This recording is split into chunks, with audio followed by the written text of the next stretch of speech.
¿Cuáles son las fechas claves en la cronología de la historia romana? Aquí hay 10 fechas importantes en la historia de Roma y su poderoso imperio. 753 a.C., la fundación de Roma. En el 753, según la leyenda, cuenta que los gemelos Rómulo y Remo, hijos del dios Marte, fueron puestos en una canasta a la deriva en el río Tíber. La embarcación improvisada finalmente desembarcó en el futuro emplazamiento de Roma. Aquí los bebés fueron amamantados por una loba y luego criados por un pastor. Cuando los gemelos alcanzaron la edad adulta, Rómulo fundó una ciudad en la colina Palatina. Cuando Remo saltó sobre el surco que marcaba el lugar donde se construirían los muros, Rómulo lo mató. Sin embargo, a pesar de la inmensa popularidad de ese mito, no tiene ninguna base de hecho. El nombre Rómulo claramente se compuso del de la propia Roma, y la arqueología ha revelado evidencia de asentamiento en el monte Palatino ya en el año 1000 a.C. Otra historia de la fundación afirma que alguna vez fue una ciudad portuaria etrusca llamada Rumón. La civilización etrusca era la más poderosa de la región antes del ascenso de Roma, por lo que la afirmación de que Roma se desarrolló a partir de los etruscos es probablemente cierta. 509 a.C., la creación de la República Romana. Entre el 753 y el 509 a.C., Roma fue gobernada por reyes etruscos que tenían el poder absoluto, pero consultaban con un senado de ciudadanos de clase alta, aunque el rey siempre tenía la última palabra. La clase alta rica estaba cansada de este arreglo, pero no pudo encontrar ninguna forma legal de destituir al rey. Esta situación cambió en 509 a.C., cuando el hijo del rey Tarquino el Orgulloso violó a la hija de un gobernador, no aceptó la responsabilidad del crimen y fue depuesto y exiliado. La República Romana se fundó entonces sobre el concepto de gobierno representacional. El Senado se mantuvo, pero el cargo de rey fue eliminado y reemplazado por un magistrado o pretor que respondía al pueblo. El propio sistema republicano se basaba en la idea de que solo una asamblea del pueblo tenía derecho a aprobar leyes y elegir magistrados. El poder de los magistrados era limitado, solo podían ocupar el cargo durante un año y siempre tenían un colega que podía vetar cualquier acción. El pretor fue finalmente reemplazado por 2 cónsules que actuaron sobre las leyes redactadas por el Senado romano, que fueron interpretadas por 8 jueces. Por lo tanto, la república se basaba en ramas del gobierno separadas, ejecutiva, legislativa y judicial, que proporcionaban una mayor estabilidad y un gobierno más justo que la antigua monarquía. 264 al 146 a.C., las guerras púnicas. Roma libró 3 guerras contra la gran ciudad norteafricana de Cartago. Estas se conocen como las guerras púnicas. La primera guerra púnica se libró por el control de la isla de Sicilia y muchos de los enfrentamientos cruciales fueron batallas navales. Roma demostró su capacidad de adaptación en la construcción de su primera gran flota de guerra y su mano de obra casi ilimitada en la construcción de varios reemplazos después de repetidos desastres catastróficos.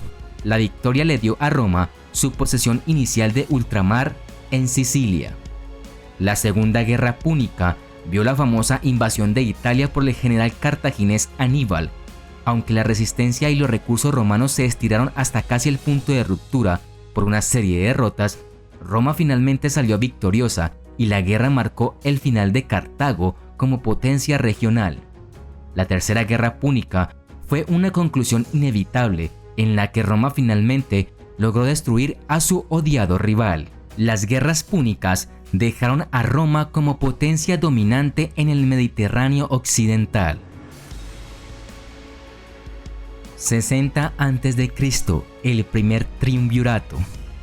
Cuando el victorioso Pompeyo regresó a Roma, formó una incómoda alianza conocida como el primer triunvirato con el rico Marco Licinio Craso y otra estrella en ascenso en la política romana, Cayo Julio César. Después de ganar la gloria militar en Hispania, César regresó a Roma para competir por el consulado en el 59 a.C. De su alianza con Pompeyo y Craso, César recibió el cargo de gobernador de 3 provincias ricas en Galia a partir del 58 a.C.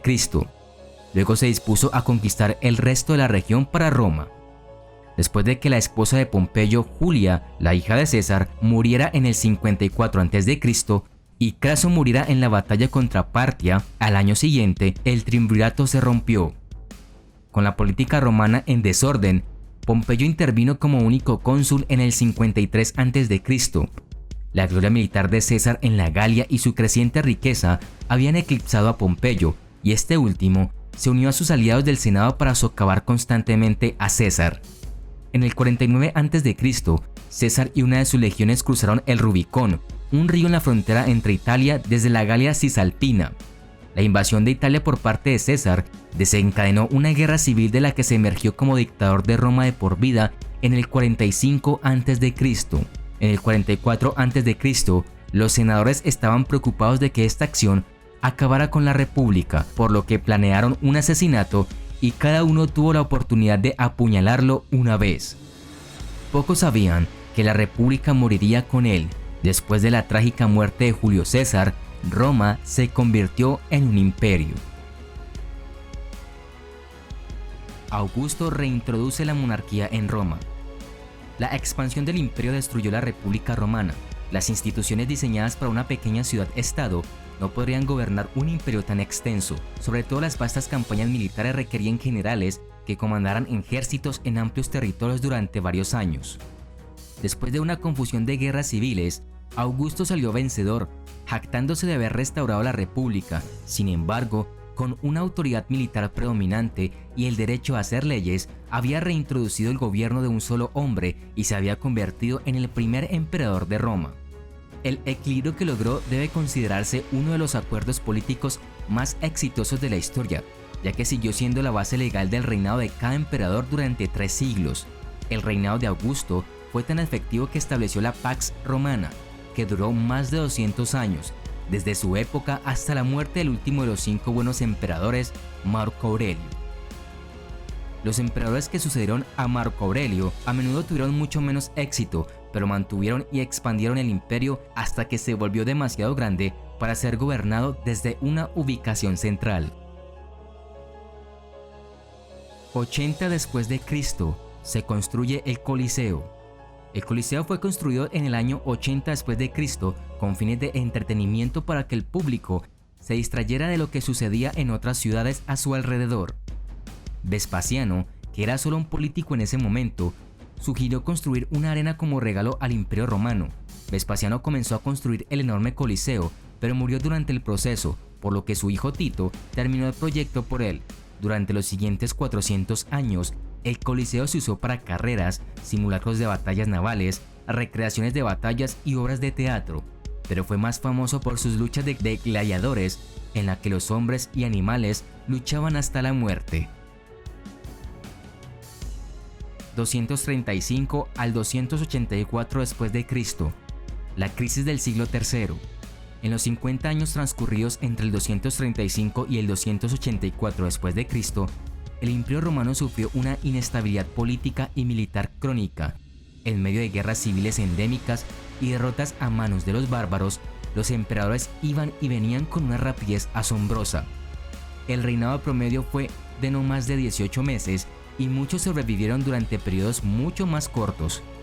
En el norte, más allá del Rin y el Danubio, el comercio y la diplomacia romanos habían fomentado la formación de grandes y peligrosas confederaciones bárbaras, incluidos los francos, alamanes y godos. La guerra civil resultante despojó a las tropas de la frontera, alentando nuevos ataques bárbaros. Este círculo vicioso fue finalmente detenido y el imperio dio un respiro por el emperador Diocleciano cuando creó la Tretarquia, un sistema de gobierno en el que el poder era ejercido por 4 autoridades imperiales, uno para cada una de las divisiones de las fronteras principales del imperio y otro en reserva. 313 después de Cristo, el emperador Constantino legaliza el cristianismo. El emperador Constantino legalizó el cristianismo en el 313 después de Cristo al escribir el Edicto de Milán. En este edicto, Constantino permitió que se practicaran todas las religiones en Roma. Más tarde, en el 325, Constantino y otros funcionarios escribieron el Credo de Nicea, el cual declaró a los cristianos libres para practicar su religión y enseñó a los romanos las creencias de los cristianos. La decisión de Constantino de poner fin a la persecución de los cristianos en el Imperio Romano fue un punto de inflexión para el cristianismo primitivo. El emperador se convirtió en un gran mecenas de la Iglesia y sentó un precedente para la posición del emperador cristiano dentro de la Iglesia y la noción de la ortodoxia y la Iglesia estatal del Imperio Romano, declarada por edicto en el 380 después de Cristo. 395 después de Cristo, el Imperio Romano se divide oficialmente en los imperios occidental y oriental. Para el año 285 después de Cristo, el emperador Diocleciano decidió entonces dividir el imperio en dos mitades, con el Imperio de Oriente gobernado desde Bizancio y el Imperio de Occidente gobernado desde Roma. Ambas secciones eran conocidas indistintamente como el Imperio Romano, aunque con el tiempo el lado oriental adoptaría el idioma griego en lugar del latín y perdería también algunos rasgos del espíritu distintivo de los romanos. Las dos mitades del imperio continuaron prosperando en igual de condiciones hasta la llegada del reinado del emperador Teodosio I, cuando causas internas y externas condujeron a la separación de los dos imperios. El emperador Teodosio decidió repartir el vasto territorio que gobernaba entre sus dos hijos, delegó la parte oriental en Arcadio y la parte occidental en Honorio. Fue un último recurso para tratar de salvar la gloria y el prestigio de los romanos, sin embargo estaba equivocado. El imperio occidental sufrió múltiples invasiones por tribus bárbaras y finalmente fue saqueado en el 476 después de Cristo. El imperio de Oriente, también conocido como Imperio Bizantino, sobrevivió durante casi 1000 años antes de ser superado por el Imperio Otomano en 1453. 476 después de Cristo, la caída de Roma. En el 410 los godos saquearon la ciudad de Roma. 66 años después, Rómulo Augusto, el pequeño emperador, fue depuesto y el Imperio Romano en el oeste llegó a su fin. En tiempos recientes, algunos estudiosos han argumentado que el colapso de Roma fue un proceso de acomodación y compromiso entre los romanos y los diversos pueblos bárbaros. Cuales sean que fueran las razones, este fue el final de tan vasto y poderoso imperio.